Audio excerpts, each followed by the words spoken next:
Welcome back, everybody, to the outdoor set just outside the Winter Circle here on Hamiltonian Day 2025. Dave Little with you. Yes, it is time for the yearly State of the Meadowlands interview. I'm joined by Meadowlands Chairman and Chief Executive Officer Jeff Gural. And Jeff, we have a beautiful day, lots of people, just a perfect day for a day card here at the Meadowlands. Yeah, I've been waiting a long time for perfect weather because it's usually too hot or thunderstorms, and I'm stressed out all week. But this week was easy. The forecast for Saturday has been beautiful for the last 10 days, and they were right. So it's a beautiful day. You know, your Nordic catcher led at every call in his elimination last week and has drawn the coveted 6-hole for today's Hamiltonian. Last year, you won the Oaks of War with Michelle. This year, you're looking for the Hambo. How do you like your chances? I really don't know. I was really surprised. I had three that were in the elims, and I thought the first two would qualify easily, and Nordic catcher was really in tough. And the first two, Dexter got trapped with Mr. Mouton, right, and he's the best driver in the world, so that was really and then we had a 2-5 favorite, Lady Landia, and she was bad. You know, Aki said she warmed up terrible and was never in the race. She was last the whole way around.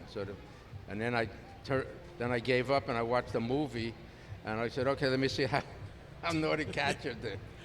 You never know. You know, you've been around the game a few years, to say the least, but it's still exciting to be in these spots, isn't it?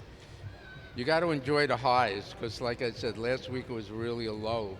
And then last night, a horse that I named after a friend of mine, Mr. Penner, who I thought was in really tough, won pretty easily, and that was a thrill because his wife was watching. He died 2 years ago, and if there's one horse I want to be good, it's Mr. Penner.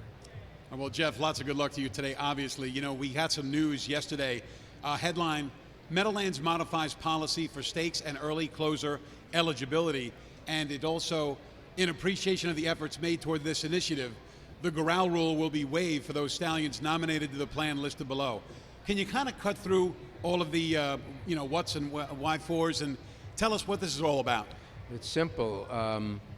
The law required us to share the revenues from sports betting with the thoroughbred horsemen, and for some reason we never did it. And then we realized that we had to do it, and I told Dennis, because we're friends, I said, okay, I'll give you $1 million for the next 2 years.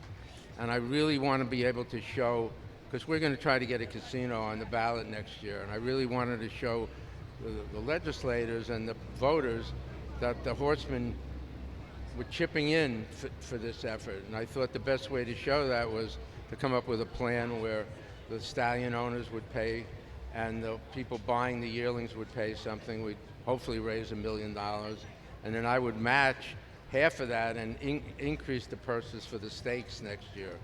Because the only other option was to reduce the purses for the stakes, right, and I thought that was send the wrong message. So this was really designed to show the voters and the legislatures that the industry supports getting a casino here, and we're putting our money where our mouth is.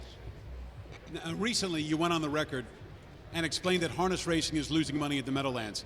Before we move on to sports betting and casino gaming, is there a business model that would prove profitable at a harness racing venue, or are either an alternate stream or alternate streams of revenue necessary to keep the pacers and trotters racing, regardless of where the track is or how much is bet on the product?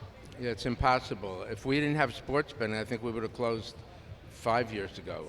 The fact of the matter is that the game is a lot of fun. I love it, but the high, it peaked when I was in high school, college, in the 60s and 70s, right, and those people are all my age, and they're dying off, or they can't get out to the track.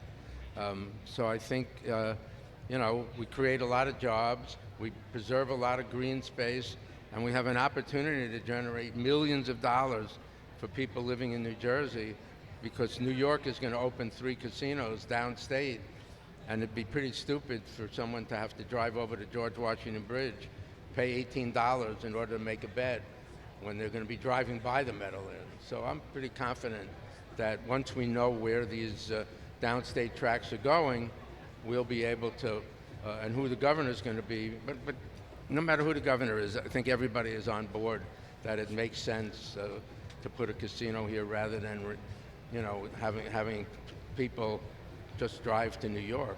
Let's talk a little bit about the finances. Sports betting has been successful, and it figured to be.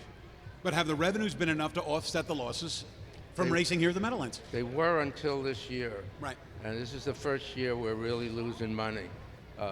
Actually, I reached out to my partners, and we just came up with $2 million to cover the losses. So we're losing. We projected to lose $2 million this year. Right.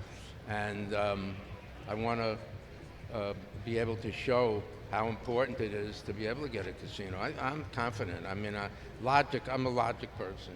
Why would anybody want to drive over the bridge or through the Lincoln Tunnel to get to New York to gamble when they can come here? Plenty of parking. The roads lead here. We've been a racetrack forever, so nobody lives around here, so I don't think there'll be much opposition. And the key is that we've got to pay what they pay in New York, which is a $500 million license fee and millions of dollars. I mean, I would think a casino here will pay more in taxes than all the casinos in Atlantic City combined.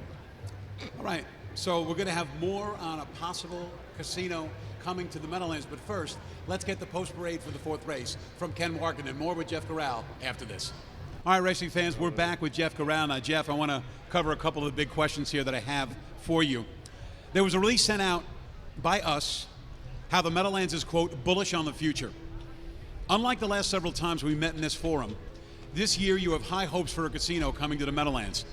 What happened the last time that put the kibosh on it, and why are you so optimistic this time around?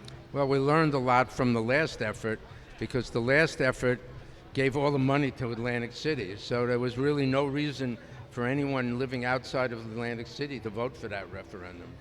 And not only that, but you could have, under that law, you could have put a casino anywhere in the northern part of the state.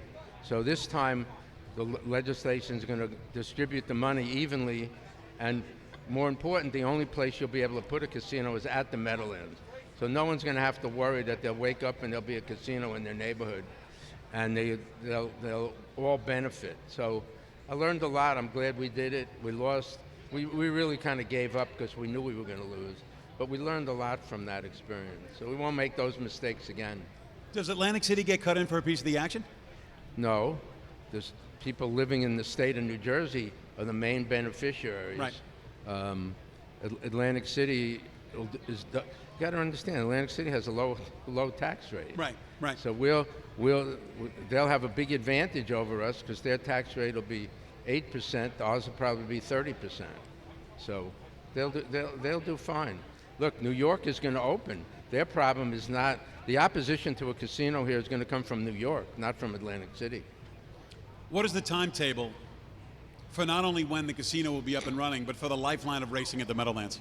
Well, I think the way it works is the legislature, 60% of the legislature would have to vote to put a referendum on the ballot that would allow gambling at the Meadowlands.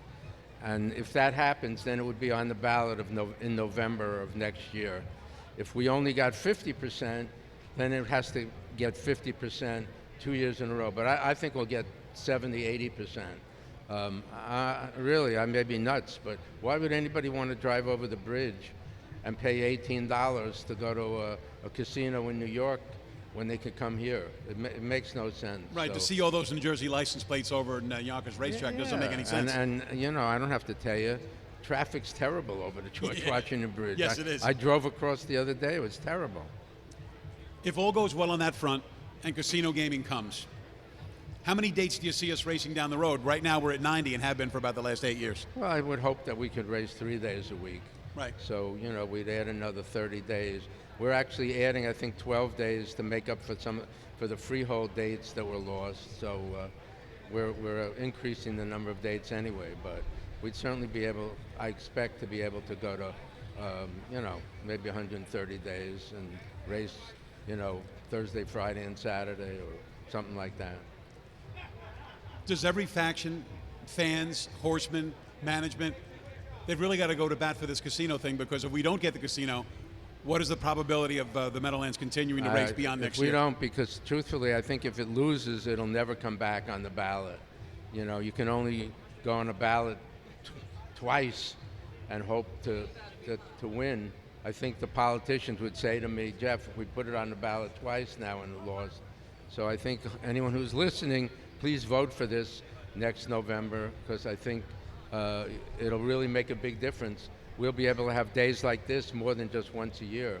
You know, we'd have a lot more money to promote and have big races. Certainly to come back to the glory era of the Meadowlands would be great. Jeff Gural, thanks so much as always for giving us some great insights on the future of the Meadowlands. And everybody, you got to get involved and vote yes on that casino, don't you? Yeah, please. Thanks. It's in your own best interest. We're going to pay a lot of money in taxes and create a lot of jobs. So it's not about me. It's really a good thing for the people in New Jersey, and certainly the people that like to gamble who live in northern New Jersey, who obviously would much rather come here than drive over the bridge.